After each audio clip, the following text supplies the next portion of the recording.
Igbo Chineke kere ma chọọ ezi mma pụrụ iche. Kedu ka unu mere? Kedu ka Osi Ada ebe ahụ ị nọ? Biko ya ewutekwala gị na ihe omume a nwere ka o si bịasoro gị n'azụ oge o nwere ihe mere ede jiri bịa nwee, mana ka o sila dị anyị agwụchala ya, bụ agwụchala kpọmkwem na nke taa.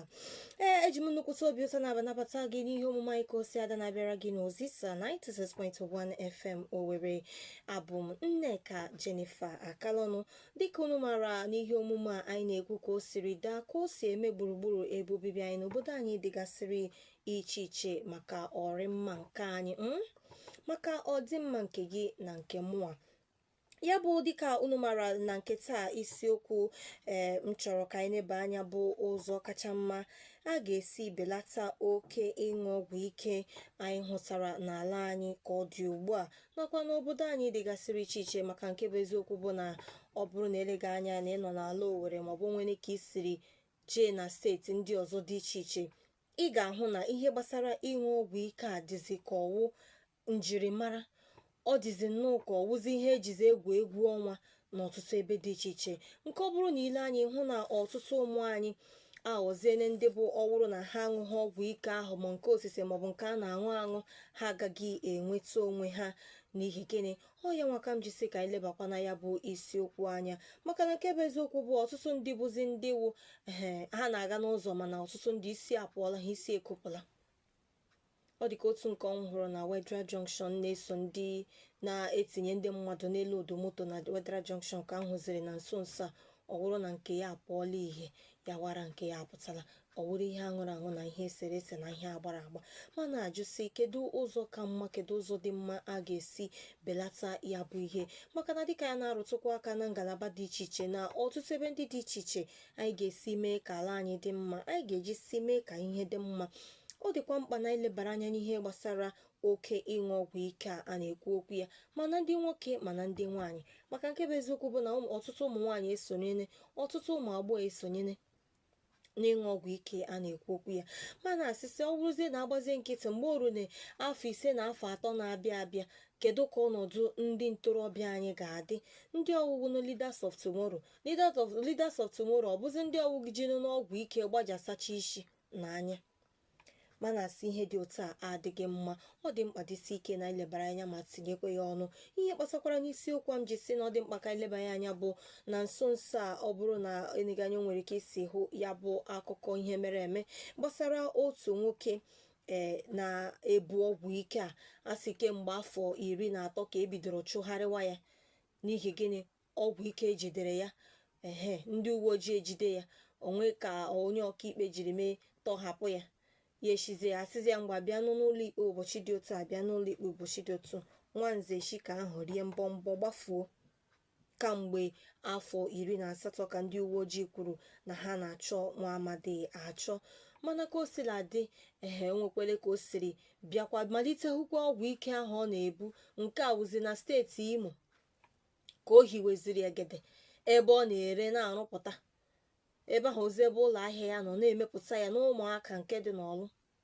Mana ajụnụsị, iche hụ na ọ ka mma na ebitoro na ihe gbasara ndị a na-ebu ọgwụ ike a.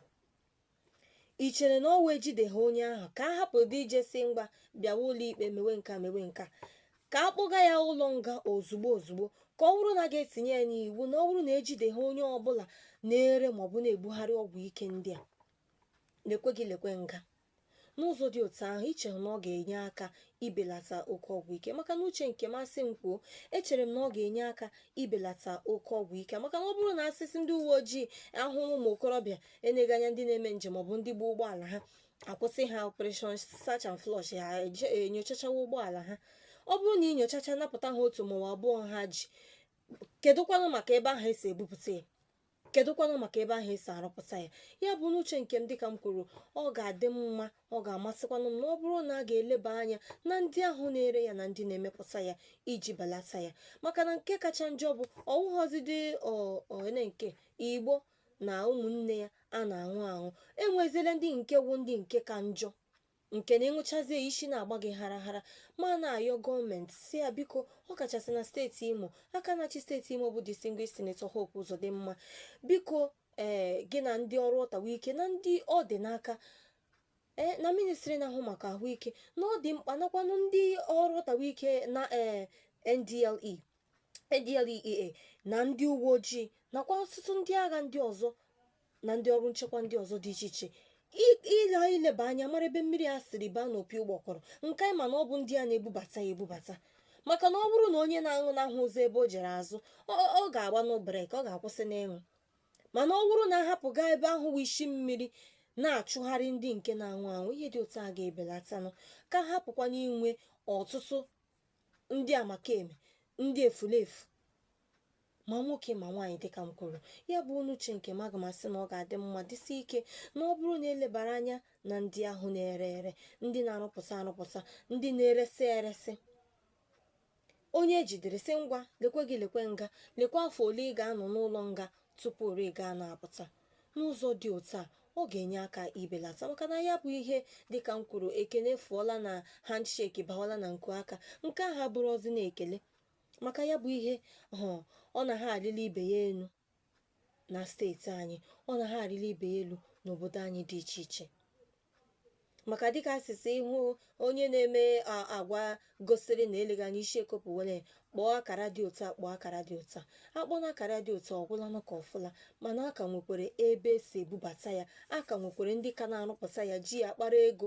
Ọtụtụ ndị bụ ndị si a na-ekwukwenụ na ọnwụ ọtụtụ ndị ọrụ nchekwa jizi anara aka azụ elepụzoro onye ahụ anya, mana ya onye ihu na onye azụ, na ihe a bụ oke n'ọrụ dịrị gị, ihe awụ oke n'ọrụ dịrị m, isi ụzọ a mee gịnị, belata oke ọgwụ ike anyị hụtara n'etiti ndị na-eto eto. ọ bụ ọkwa sọsọ n'etiti ndị na-eto eto, mana ebe ndị nne nọ, mana ebe ndị nna nọ, dịka m kwuru, ọ bụghị sọsọ ụmụ nwoke, o metụtara m ụmụ okorobịa, ma ụmụ agbọghọbịa, ma ụmụ nwaanyị ndị nọ na di na ọtụtụ ndị ọzọ. maka na kebe eziokwu, ihe ahụ ị ga-eri na-agaghị abara gị uru n'ahụ, kama ihe ọ ga-eme gịnị, imebi emebi. ihe a na-akọkwanụ ọwụ akụkụ ahụ dị iche iche ka ọ na-akpọnwụ, ka ọ na-emebisi. maka na isiokwu a eche m na anyị ka ga-amanyekwe ya ọnụ, maka na izu ụka ọzọ aga m akpọpụta ndị ọrụ ahụike, ndị maara ihe gbasara akụkụ ahụ mmadụ dịgasịrị iche iche, ga-elebaga anya na ya bụ okwu, iji kụziere ọtụtụ ụmụ okorobịa anyị na ụmụ agbọghọbịa anyị ndị na-amaghị ọghọm dị na ya. maka na a na-ekwu ya eche na nkwufere ụka, mana enwere ọtụtụ ọghọm dị na ya. eleghị anya, ọ bụrụ na ị na ebe ahụ o nwere otu ihe maọbụ nke ọzọ ị chọrọ ikwu maọbụ ntụnye nke gị ị chọrọ inye maka ihe ndị a ga-eme iji belata ya bụ ọnọdụ, chetakwana ị nwere ike isonye n'ọdụ nzirịta ozi anyị na Facebook Ozisa 96.1 FM, maọbụ isonyere anyị na YouTube anyị Ozisa FM TV. ebe ahụ ka ị ga-ahụ ọtụtụ ihe omume nakwa akụkọ ụwa ndị na-esi n'ụlọ ọrụ anyị ebe a bịara gị. ọ bụrụ na o nwere ya otu ihe maọbụ nke ọzọ, maọbụ ndụmọdụ ị nwere inye ụzọ kacha mma enwere ike isi belata oke ọgwụ ike ahụtara n'etiti anyị ugbu a na ndị na-eto eto nakwa ọtụtụ ndị nne na nna, gaa n'iru kpọọ n'akara 0912 190 6005 0912 190 6005, maọbụ ikpọọ n'akara 0704 489 6111 0704 489 6111. kpọọ n'akara ndị ahụ tinye oke nke gị ihe ichere maka isiokwu a, ụzọ kacha mma isi belata ịṅụ ọgwụ ike n'ala anyị bụ nke na-arị ibe ya elu n'ọtụtụ obodo dị iche iche, n'ọtụtụ ndị na-eto eto na ndụ ha.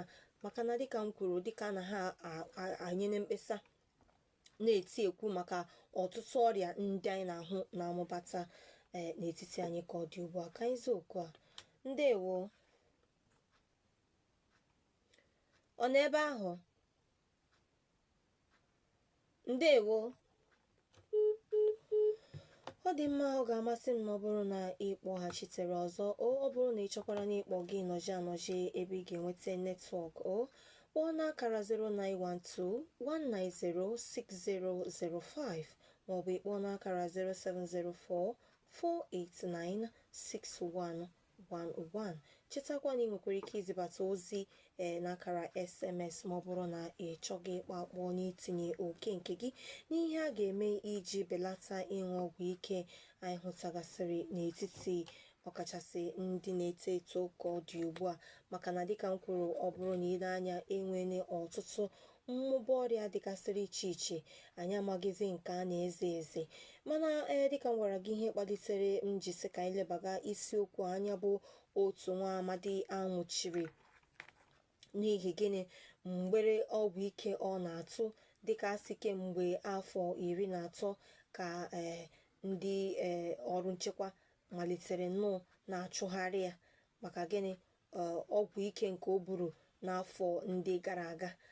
Ka nwa amadi a bịaziri lebatazie na steeti Imo, malitekwa ebe ọ kwụsịrị, mepezie chalet, mepezie factory na indọstrị ebe ọ na-emepụtaziri ndị na-eto eto ọgwụ ike. Mana ayọ aka na-achị steeti Imo Distinguished Senator Hope Uzodimma maka na nnabesi ya gụọ onwe ya otu ali ya nwunye ya abụọ. Anyị ga-amalitegodu na nke anyị maka na ọ bụrụ na ile anya na steeti Imo, ọ na-arịla ibe ya enu.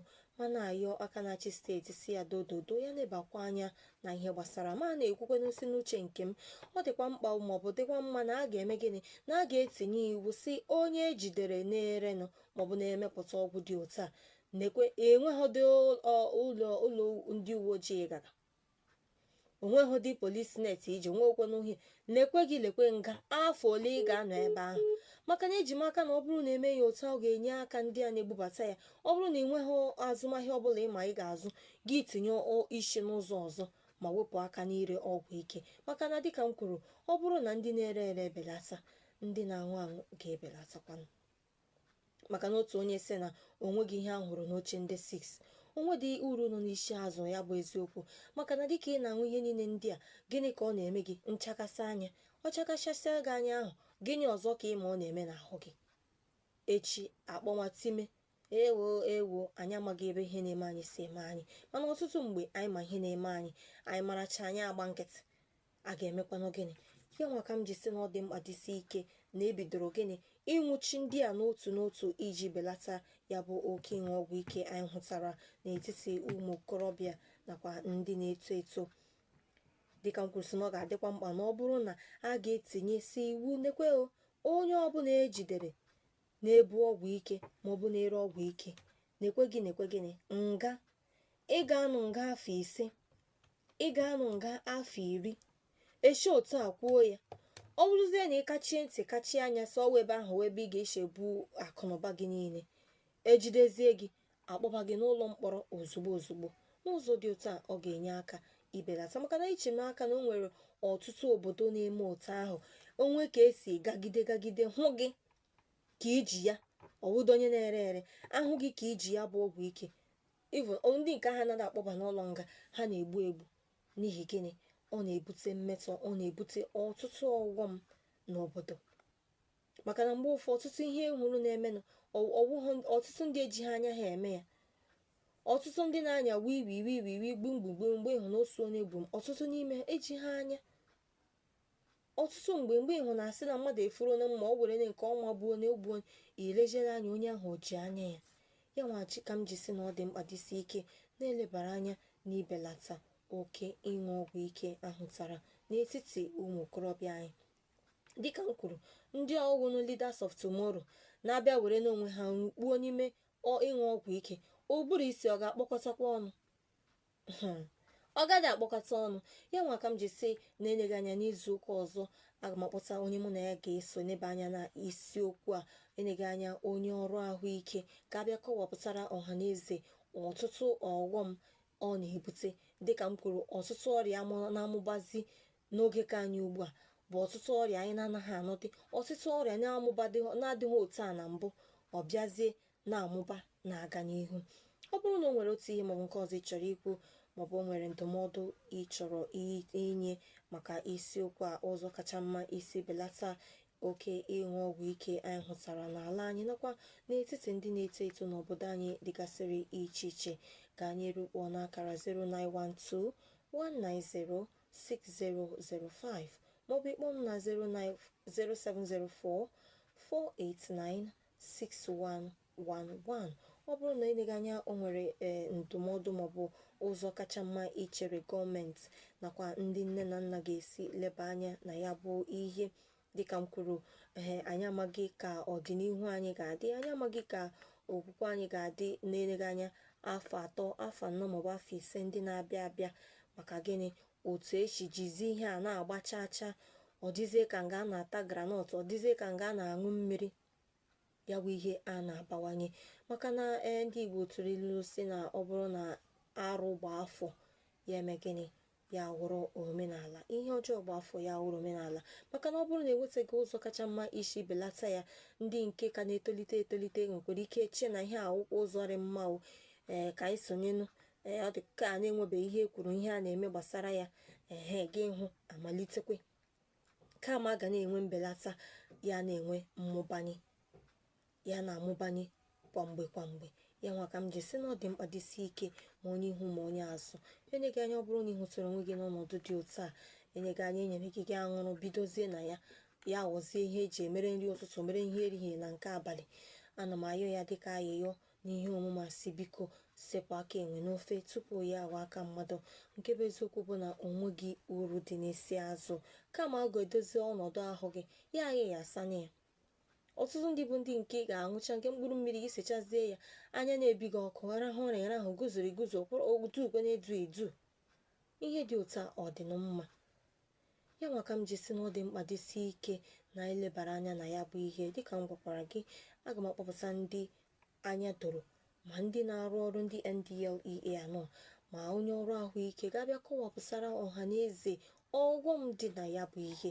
Maka na dịka m kwuru, nke bụ eziokwu bụ na onweghị uru dị n'isi azụ, onweghị ihe dị na ya. Ihe ahụ ị na-eri na-anaghị edozi ọnụ ahụ gị, kama ya na ayịyasa ya ayịyasa. Ọ ka nọ mma na gịnị, ijiri nwayọọ wepụ aka.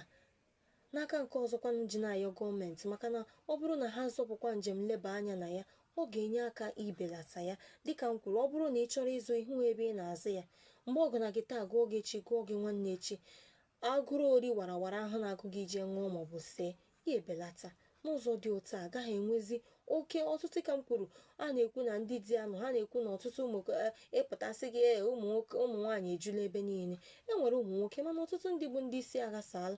Ọtụtụ ndị bụ aṅụchazi eje tinye aka n'ihe ọjọọ. N'ụzọ dị otu a, a na-enwezi ọtụtụ ndị nọ n'ụlọ nga.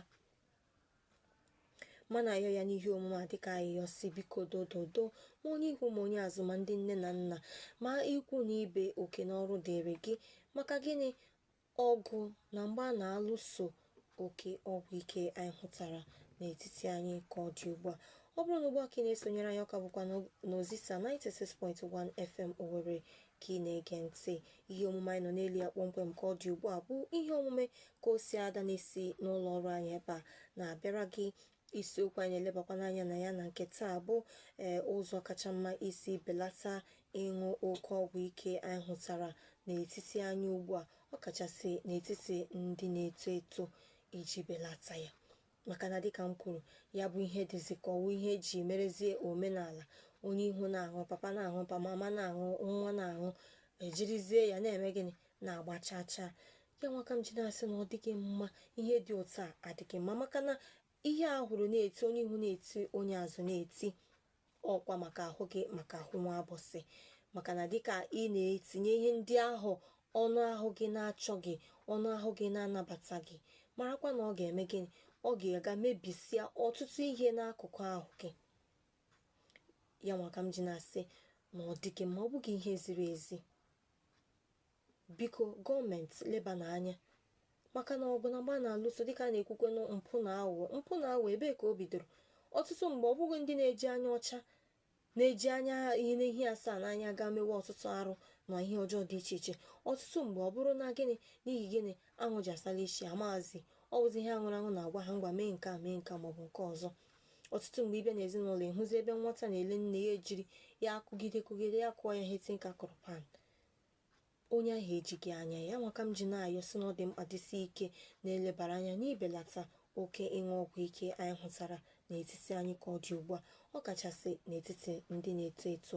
Ka anyị rukpọm n'akara 0912 190 6005 maọbụ ịkpọọ n'akara 0704 489-6111 maọbụ izibata ozi n'akara SMS n'akara ndị ahụ mkpọpụtara maọbụ isonyekwere anyị na Facebook anyị Ozisa 96.1 FM maọbụ na YouTube anyị Ozisa FM TV.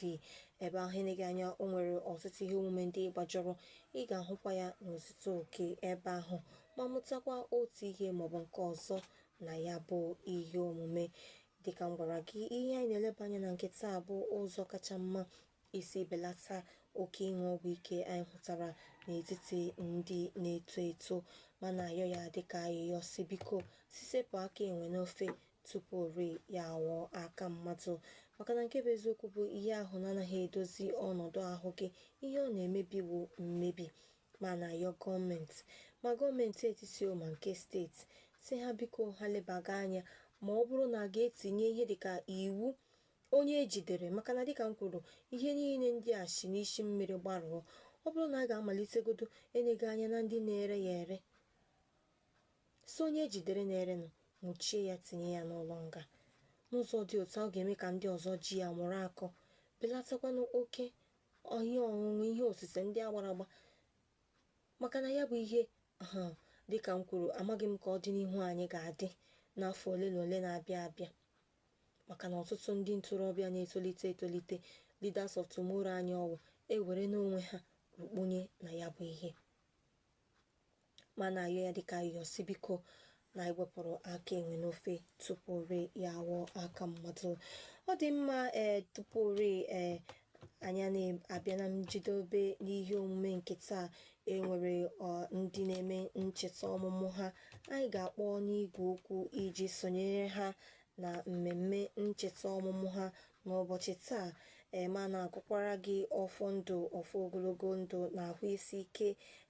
Ọ bụrụ na eneghị anya na ị na-eme ncheta ọmụmụ gị taa maọbụ na onwere ka isi mee ya echi gara aga, maọbụkwanụ ndị niile amụrụ n'ime ọnwa Maachị a, maka na gịnị awụkwa March baby ya bụ ndị niile amụrụ n'ọnwa Maachị a ka anyị na-emekwe ncheta ọmụmụ ha. Tupu orima na-aga n'iru ka isiokwu a. Ndewo. Adị m mma, oge nwakwan. Adịkwana m nwa mma kemda onye ga-ayapụga awụ maazị onye chefula m Godwin esi n'emi akpọga. Ọ dị mma maazị onye chefula ị hụ na ụlọ mkpọrọ ejula amaghị ebe akpụrụ ndị dara iwu ejeru ejido ma nwoni ọwụ onye si anya chọrọ ire nje ya arụ, onye si na ya chọrọ ịnwụ anwụ ya nwụọ na mọchụarị judọrọ, ambụlansị juru eju, mbara ala juru eju, ihe njikọ ebuchapa a na-ekwugharịtakwa ahụ onye nwụga nwụra n'ume ya ara, o nwere ka ya arụ ume ya ọ ga igbunye ya para mma na ji igbu onye ọzọ. Ejikwa na agbana okenye chi ya fụọ n'ahụ oge anwụ chagide ka akụ gbamgbamgbamgbam ọwụ mmadụ ga-agwa okenye chi pụọ nna m kwụfụọ anwụ ara njide na-efe ahụ ọkwa ya chaa ya utucha ya bụ ewere nwayọ ndị mkpara ya gbere egbere kpefuga. Nwatakịrị nụne ọ mara na peji ya ụtara ka ihe ọnụ ya, onye mara peji akpụ ụtara ka ihe ọnụ ya dị ma ụmụaka ewu maka achọrọ m echichi ndị nwụgadị ihe ọwụ ururu ụmụaka ọwụ okenye gbara na peji akpụrụ ụtara ka ihe ọnụ mmụọ mechi ọgwụ etoro eto ọgwụ etoro eto onye ha ga-enwepụgopu na gị hụcha here kpagharị mma asị gị wepụ aka na ya gị were ya ji ya kpọrọ nri iji ya kpọrọ nri si enwetara ya ga-elu ọnwa dị fri iji ya kpọrọ nri si gị enweta ya ga-elu dị fri iji ya kpọrọ nri si ga-erita ya ego kpọrọ gị a na-abịa ọwụ ọrụ bekee rụta gị na-arụgba ọrụ na-enu rizin gị n'orizin ọgbụgba nwụọ ya ụga ya nwụọ nwụrakwana ya kugbuo mmadụ ọmụdụ ya gụsa ndị gị kpebie iji anwụba ndị ihe ndị ere gbara ịhụ mma na ndị Afrịka ọ ya mere isi mepụta n'ọnụ n'okwu anyị mana ndị ebugala okwu ịkpụchakwa asịrị okwu ndị ga-ekwunyere ya mma ole dị gakwa eme uche obi ya amarachana ihe ndị egwu amarakwana daka ihe nwemegagharị mma ha na n'ime ya na-eme ka weji eshika weji bịara bileka bịa rụọ ọrụ ya atamanya ụta onye ọ na-akpachara n'ume ya anya onye kpo n'ihi nsogbu wee gbuo onwe ya achị onye kporo ihi agụụ ju ochi ya rijuo afọ ya eji arụ ya ebe niile ejikwa na-ebufu agaghị ndị a gọọmenti rere ndị ọchịga ndị ọchịga ka gọọmenti ọchịga ike agwụla nnukwu nwaanyị na naanị ka omega ifunesi a ga-ha agagide chọọ ebe ndị kọnsọm na dịka mgbe ndị mkpa ejecha ebe ihe shakpapa aga ntichie ya asụsịrị ala ya onye nwụga nwụga na onye dị azụ ya chọọ ọhụhụ ala ebe ọ ga-esi ewe ya gọọmenti rere na ndị ọchịga ịkarị ya elu ịkarị ya ala enwetala gọọmenti ji arụ ọrụ oge krismas acha agbakwala nọkaụt gọọmenti nọkwa iwu ọ machakwala ebe eji atụfa aga nọkaụt ahụ ije paụnd ọhịa dagba nkịtị jidekwana onye gbagakwana agbaga ebe ịkpanụ jụkwa n'azụ oshi azụzụ oshi ụjọ ya ọ gafere jide fu ya ihe niile na ya obodo onye chọrọ iri ntụhaisi ya dị onye sọkwa na-enwere ihe ọṅụṅụ n'ugbo ebe ka etukwala mmadụ ibe ya aka ahụ ihe mmụga na ndụ anyị n'obodo ọrịa egwu ọ karịala mmadụ ibu ya n'enụla obodo dere gị ndị enwe ya gaziri nke maazị onye chefula maka ntụnye nke gị ahụ nke bụ eziokwu bụ na asị mara asụ gị sụọ n'ikwe ịmaghị asị ga-ama ka esi asụ ya maka na mgbe ụfọ anwụcha ihe niile ọ bụrụzie na ndị na-enweghị ihe o mere ka a ga-eje eze ya ọ dị mma dịka m gwara gị tupu ori dịka oge agbarala nnọọ na-eje o nwere ndị na-eme ncheta ọmụmụ ha n'ụbọchị taa anyị ga-esonyere ha kene Chineke maka idowe ha ndụ nyekwe ha afọ nyekwe ha ndụ n'elu ndụ ya bụ onye nke mbụ anyị na-eme ncheta ọmụmụ ya na nke taa bụ Reverend Father Vitus Chibueze Okereke tinyekwere Dr. Mrs. Kelechi Jerry ala agba ọsọ ihe a bụ ndị na-eme ncheta ọmụmụ ha n'ụbọchị taa ya bụ ọ bụrụ na ị na-ebe ahụ eleghị anya ị na-eme ncheta ọmụmụ gị taa maọbụ eleghị anya imeele ya eme marakwa na anyị hụrụ gị n'anya marakwa na eshikwa m ebe a na-ezipụrụ gị ọfọ ndụ nakwa ọfọ ogologo ahụike dịka ị mere ncheta ọmụmụ gị maọbụ dịka ị na-amụ amụma ime ncheta ọmụmụ gị dịka m gwara gị aga m akpọ ha n'akara ekwentị n'otu n'otu isonye ha mụ na gị ga-esonye ha n'ime ncheta ọmụmụ ha ahụ maka na ọ dịghị ofele ọ dịghị fecha fecha ịnọkwa n'agbanyeghị ihe isi ike mụ na gị na-agabiga Chineke agakwa n'iru na-echekwa anyị na-enyekwa anyị ogologo ndụ na ahụ isi ike ọ dịghị izi ọ dịghị fecha fecha ya bụ na anyị ga-esonyere ha n'ime ncheta ọmụmụ ha ahụ aga m akpọ ha n'akara ekwentị ya bụ akpọkwana redio ga aha aka agakwana ebe ọbụla ka anyị nwee ike sonyere ha kene Chineke maka ịgbakwunye ndụ n'elu ndụ nke ha dị adị ya bụ agakwana ebe ọbụla dịka m gwara gị aga m abịaghachitekwe na ya bụ ihe ịga n'iru ịkpọ ha n'akara ekwentị ka anyị kpọkwana redio ga aka maka gịnị anyị ga-agbalite obere egwu anyị na-achịte anyị aga n'iru dịka m ga-aga n'iru ịkpọ ha n'akara ekwentị anyị nwa isonyere ha n'ime ncheta ọmụmụ ha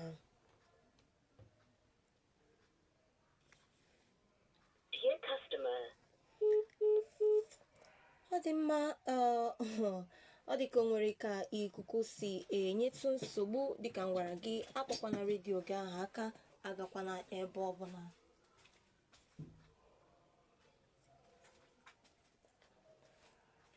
dịka m ga-aga n'iru ịkpọ ha n'akara ekwentị ejimaka na ha ga-anọ ya ịza mgbe ọ ga-akụ n'ekwentị ha ebe ahụ You are calling is on another call at the moment. Do hold on. I'll call back later. Thank you. Hello. Yes. Good afternoon. Good afternoon. Am I on to Reverend Father Vitus Chibueze Okereke? Yeah, this is Reverend Father Vitus Chibueze Okereke. Okay. Happy birthday to you, Father. Thank you very much. Thank you. God bless you. Okay, I can see the excitement from your voice. You're very, very happy today. Yeah, it's a thing to celebrate life. It's wonderful to celebrate life. Okay. All right, Father, I have a special package for you here. You know, today is your special day, right? So we are going to make it special for you. You have a question for me? I have a package. Oh, a package for you. Birthday package. Oh. The thing they were very heavy. Even though I come na hani jeba. Are you serious? Eziokwu ka na agwa gị. Biko Ọ dị mma.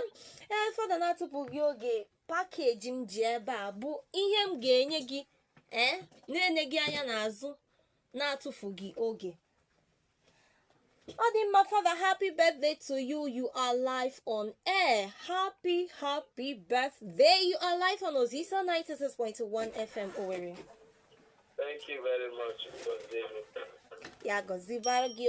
Ọ dị mma, dịka m gwara gị abụ birthday nakwa wishes m ji ebe a ọ karịrị akarị, mana dịka oge na-abụrụzi nwanne anyị, aga m aga n'iru ịgụpụtara gị onye zibatara ozi a. Ọ sị na tata bụ ncheta ọmụmụ gị, ya bụ anyị ga-eme ya ka ọ gazie agazie. Anyị ga-eme ka itinye gị gịnị ezi ọchị n'ihu, ka ezi ọchị waa gị, ka obiọma kpaa gị, isonyekwe na ezinụlọ gị, ndị hụrụ n'anya na ndị hụrụ gị n'anya, ndị otu Kraịst niile na-eme ncheta ọmụmụ gị taa. Ya wụ Father, ka m gụọrọ gị this birthday wishes. Ọ sị, happy birthday to you, my dear priest.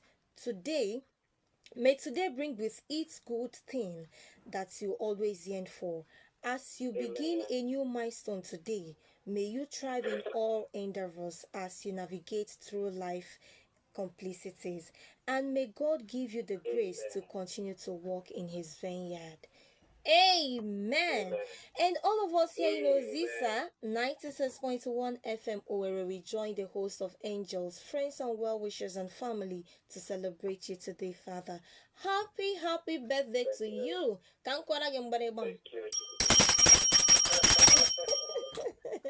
Happy birthday to you. All right, Father, this is courtesy of Mrs. Nina Achuga. She is the one celebrating you today.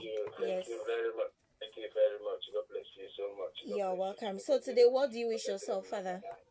Amen. Can you wish you go get that? I myself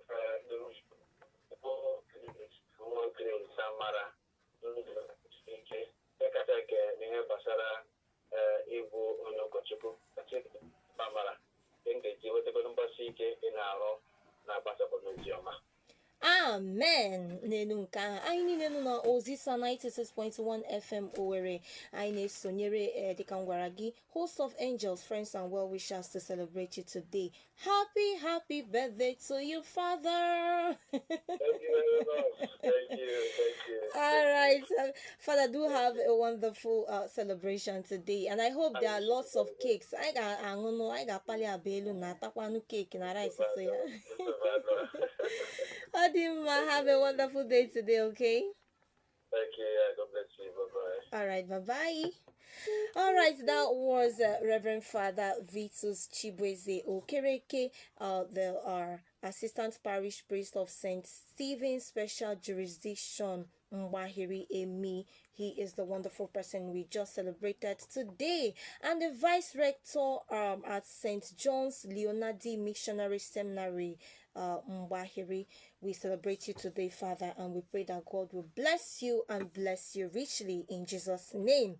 Amen. All right, another one I have here with me is Dr. Mrs. Kelechi Jerry Alaboso. She is another wonderful and sweet person we are going to celebrate in a special way. Onyamaya utekwelegi na imisige here imisige. Angelibo. Yeah, utekwelegi. Manako sinadi agamagakwa niru ikpo Dr. Mrs. Kelechi Jerry Alaboso. Dịka ọ na-emekwa ncheta ọmụmụ ya n'ụbọchị taa. Dịka m gwara gị, ọ bụrụ na ị na-emekwa ncheta ọmụmụ gị n'ụbọchị nke taa, agụfụkwa m gị n'ụzọ pụrụ iche. Ana m ekelekwe Chineke maka ndụ o nyere gị, na-agụkwara gị ọfụ ndụ na ọfụ ogologo ahụ isi ike, na ihe niile Chineke ji agọzi ndị nke ya agaghị akọ gị. Ọ ga-agọzi gị, nyekwe gị ndụ n'elu ndụ, nye gị ahụ isi ike. N'ihe niile ọ ga-arọpụtakwara gị ihe ị ga-eri na-abụghị ihe ga-eri gị. Ọ dị mma. Hello. Good afternoon, ma.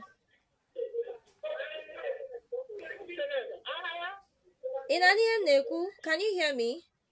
Yes, I can hear you. Okay, am I on to Dr. Mrs. Kelechi Jerry Alaboso? Go ahead. All right. Happy birthday to you, ma. Thank you. God bless you. Okay, kita ke smile ga. I think I'm serious la phone. All right. Asim ugbu a ka obi lọtụrụ gị na. Ọ dị mma ma onye gị na ya na-ekwuwe onye ji birthday package m chọrọ inye gị ya bụ birthday package a dịkwa very heavy ọ na-anya ezigbo arụ eziokwu ka m na-agwa gị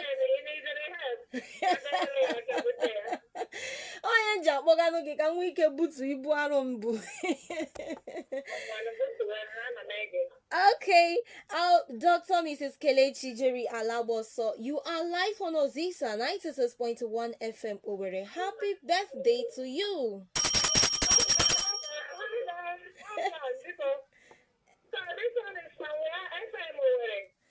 Ozisa 96.1 FM Owerri, you are live on radio, ma.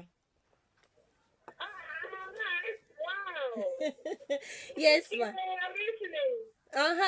Okay, ma, come go give the birthday wishes and the shout outs they sent to us to celebrate him. Today is your special day and you are a special person. So as a Kaimeya Kodrigi special, right?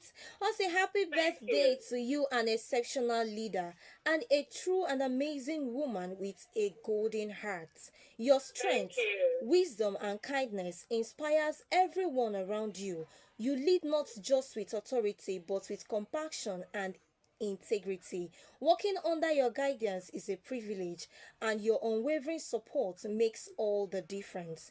May this year of your life bring you greater success, overflowing joy, good health, and the fulfillment every dream you held dear. The world is brighter because of the light you carry. Wishing you a year as remarkable and wonderful as you are. Happy birthday, ma'am. If you would like, okay, I can also make a short emotional message. No problem. These ones are all a kind of attachment to it. But ma, this is courtesy of family or of Dr. and Mrs. Kenneth Onoha. They are the ones celebrating you today. Wow. Thank you so much. You're welcome. Thank you so much. Thank you so much. God bless you. You're welcome. And to the glory of God. God bless you. Thank you so much. You're welcome. Family, I appreciate you. Thank you so much. Thank you so much. You're welcome. And all of us here, Ozisa 96.1 FM Owerri, we join hands with hosts of angels, families, friends, and well-wishers to celebrate you today, Doc. We pray that God will answer your prayers and grant all your heart desires in Jesus' name. Amen. God bless you. Thank you so much. You're welcome. Radio station, we are here and there for you always. God bless you. You're welcome, ma. Thank you so much. Thank you. Do have a wonderful celebration today. You're welcome. Thank you so much. All right. Thank you. All right. Bye-bye. Okay, that was Dr. Mrs. Kelechi Jerry Albaso Dika Oginaha Korola Nobarala Bores Nokola Abueche.